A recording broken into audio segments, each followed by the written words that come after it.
And now recognizes Mr. Ajit Shahi, 5 minutes for your summary. Honorable Chairman and Congressman Franks, thank you so much for inviting me here. I come from India, and as you've read my brief profile, much of the things that I have to say in my oral testimony, of course, has been covered by my co-panelist, Mr. Sifton. Two things are very important to know about the current status of human rights in India. One is, why is it happening? And two is, where do we see it going from here? The first part, Mr. Sifton, towards the end of his oral testimony, he hinted at it, and he said we should recognize that Mr. Modi's BJP party is an actor. I would like to make a small amendment to that, and I would say it is the director and not just the actor. It is the producer of human rights violations in India. It is the director of human rights violations in India because it springs from an organization which is fundamentally racist, human rights, an organization that has indulged in human rights abuses and violence for nearly 90 years. This is an organization which is known better by its acronym called RSS, which is a self-avowed, self-confessed Hindu supremacist organization. And the BJP is a political wing of that organization.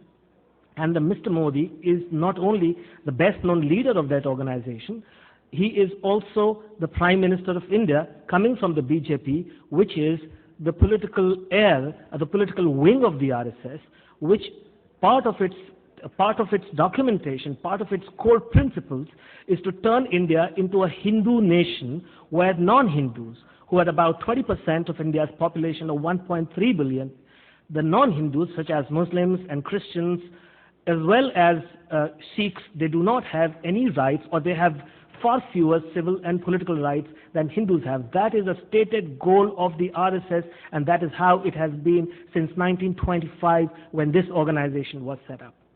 This organization was one of the people who was the main assassin of Mahatma Gandhi in 1948.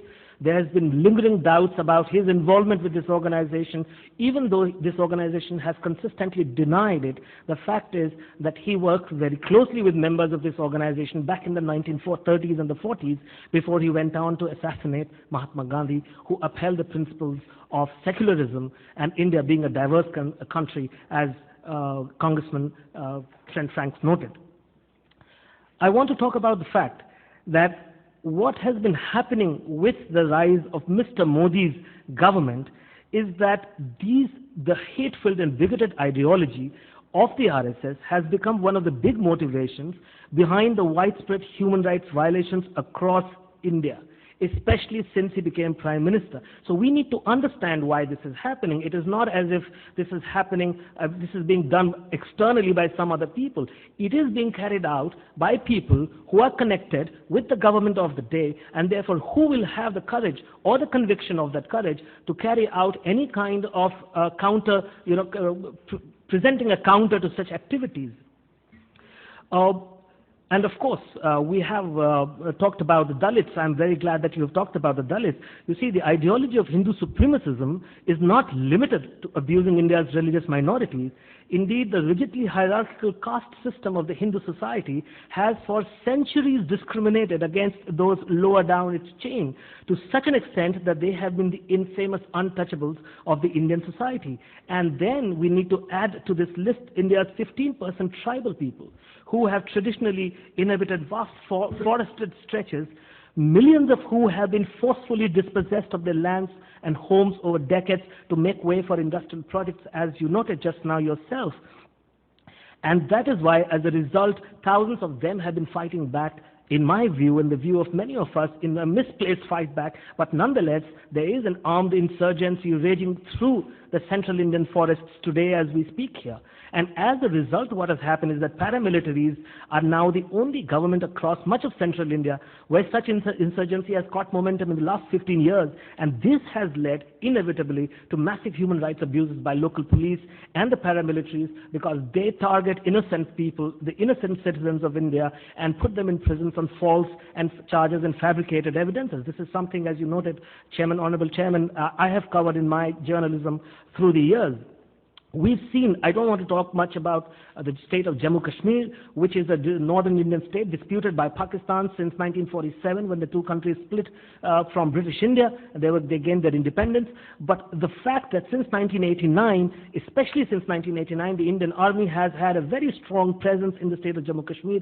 Thousands and thousands of people are said to have died. They are said to have suffered huge, massive human rights abuses at the hands of the Indian Army, which have been documented. There have been, you talked about the northeastern states of India. There's a law since 1958 on the statute of the Indian Constitution, the same Indian Constitution that guarantees equality before law. There's been a statute in the Indian Constitution which says that armed forces have special powers over certain regions of the country, and for the last 50 years, under those special powers, they have had complete and total impunity from all the crimes that they have committed against the local people there. Just 2 days ago, and I have mentioned that in my written testimony, just 2 days ago, the current chief of the Army's Eastern Command Wing, which is under which that region comes, he clearly said there is no problem. There's no problem with that Armed Forces Special Power Act.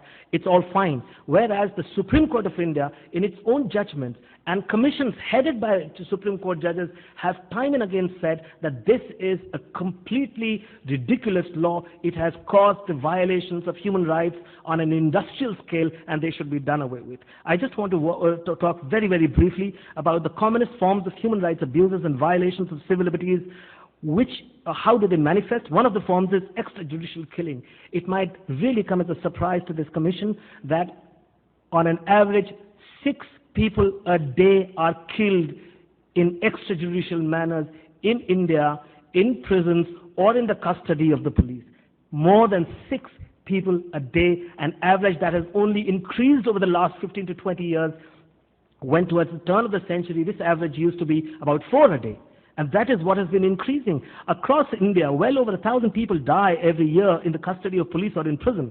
Another way of putting them away has come to be known as quote-unquote encounter killing, whereby the police claim they shot the victim dead in self-defense after the latter had attacked them. Even this practice, the Supreme Court has come down very heavily against this. And we talked about, Congressman Trent Franks talked about the situation in Mr. Modi's Gujarat state where he was the chief minister.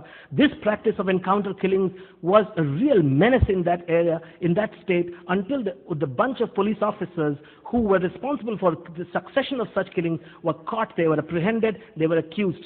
And I just want to complete now, just one last point I want to make, Congressman, is that a lot of innocent human beings, citizens of India, Muslims as well as Dalits and tribals, are accused falsely of terror cases, of sedition charges. They're put away in prison and they are freed. They are acquitted of those charges, but only after they have spent 10 or 20 or in some cases even 25 years in prison without once being bailed. So this is a very serious situation. I think it is important to know the very last point. 1 year from now, I'm really worried that there are elections in India's largest state, a state known as Uttar Pradesh, which has about 200 million people as its population, 200 million. That's almost 2/3 the entire population of the United States. This is a state where there was major sectarian violence with very well documented involvement of the BJP's people back in 2013, just before Mr. Modi became Prime Minister. And there is a big fear that ahead of those state legislative elections, there might be attempts by such people to revive those kinds of hatred and bigotry, and we apprehend that there might be violence again in that state. Thank you. Thank you so much, sir.